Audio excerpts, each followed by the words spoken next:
الله أماني تبارك وتعالى كواسي مركي تغين كداشودا waxaa yimid oo ka dambeeyay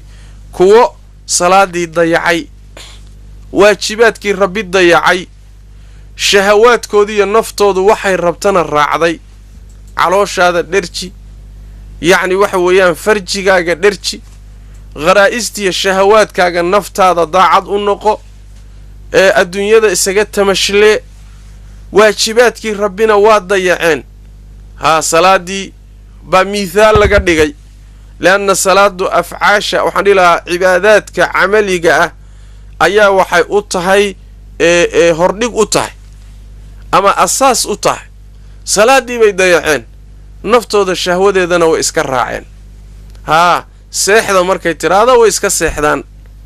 صلاة دي ولا أديمة يحيي على الصلاة حي على الفلاح والصلاة أوكاليا والليبان أوكاليا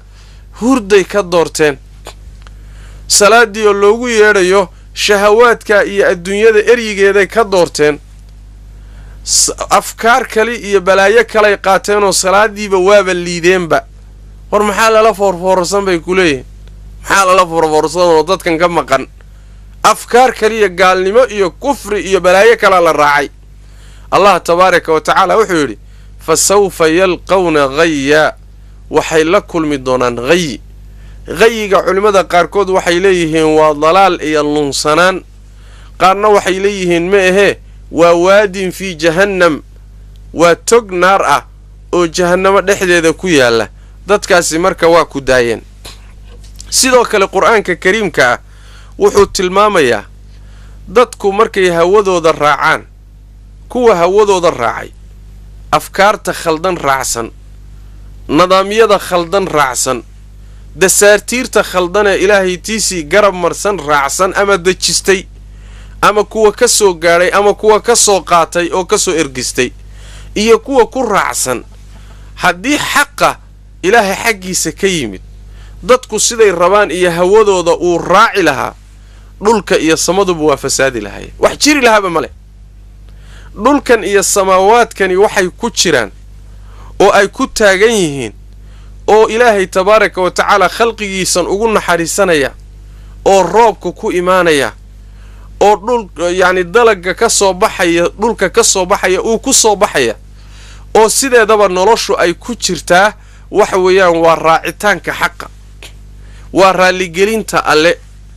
laakiin dadku haddii xaqa ilaahay soo dajiyo sida iyagu rabaan ee khaldan iyo rabitaankooda hadduu raaci lahaa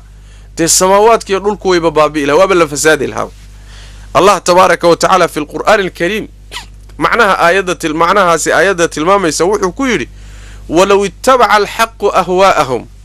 لفسدت السماوات والأرض ومن فيهن بل أتيناهم بذكرهم فهم عن ذكرهم معرضون هدي حق الراعي لها سير ربان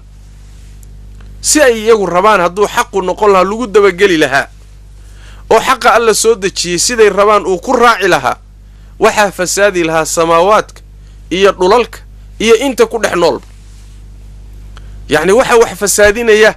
waa hawada ibni aadamka wuxuu dajistay oo samaystay afkaarta iyo mabaadiida uu samaystay iyo dastuurka iyo wuxuu dhaqan ka dhigtay iyo naftiisa siday rabto inuu iska daba galay midda iyadii samaawaadka iyo dhulalka iyo inta u dhaxaysaba dhibay u keensataa haddii xaqu raaci lahaa oo waxyigu raaci lahaa oo yani nebigu raaci lahaa oo dadka ahlul xaqaana kuwa iska dabagala la dhihi lahaana waxaadhi lahaaba ma jiraba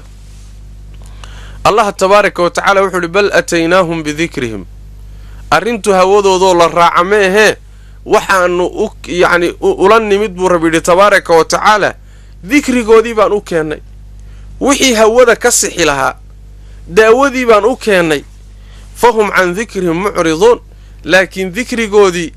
xusuusintoodii xaqii loo keenay alla u soo dejiyey noloshooda lagu saxayey khatarta lagaga ilaalinayay waaba ka jeedaanba danba kama lahaba waxaanay iska daba joogaan waxay u daba joogaan wax kale ma aha waxay ku leeyihin waan arki jirnay waxaanaan soo gaadhnay waanu maqli jirnay waanu u soo joognay xeer buu noo ahaa aabbayaal iyo awowyaan ka soo gaadhnayay isir bay ku leeyihin kuwo kale waxay ku leeyihiin maya war waxaan maxaad u daba socotaan maya adduunkiibaa hadda maanta meeshan maray dhankanaa loo batay adduunkii oo dhan baa xagga u wada socdee miyaanu khilaafi karnaa